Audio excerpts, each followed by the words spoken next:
Ramogi TV, Mombasa. Ramogi koro yangore ni oganda jo Kenya tiyo au yae gi apeyni mapacho ka gino makoro kelo medruok masiche mag apaya thurka. Ma oyangi gi migawo mar apaya kod wuoth romo mano kelo kanyakla jo kanyo e sekta mar wuoth kama migawo mar apaya osingo tiyo kanyakla kod duol marango chenro mag apeyni NTSA mar duoko piny kwan mag masichego. Lydia Okeyo nigi ler.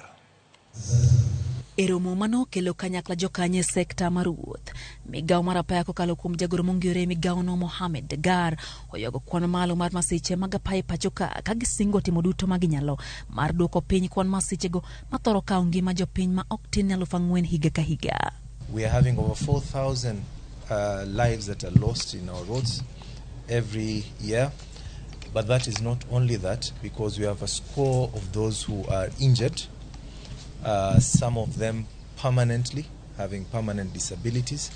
We also have, widows that are created. We also have orphans that are created when some of these accidents take place.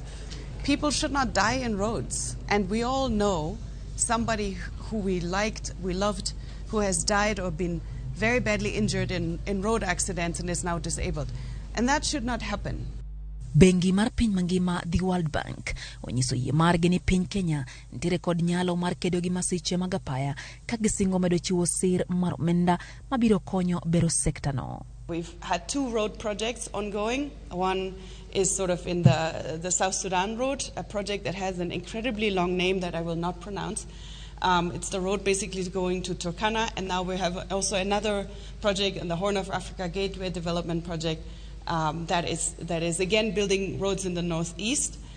Both projects have had strong, about $30 million total allocations for road safety. Bende migawo mar apaya oseodrepe matiyo gi apeyni ka gionge gi tiegruok mowinjore ka koro gisingo duoko piny kwan masiche mag apaya thurka. Boda, someone is just trained in a maize farm for 5 minutes and the next day is a rider. This is a very critical sector. But we must ensure, just like the way we are regulating public service vehicles, we are also regulating private vehicles to ensure that there is discipline. Migawo no singo tiyo machiegni gi migepe mamoko kod counties mapachoka e bero sekta no kendo chiwo puonj ne oganda e weche mag apaya.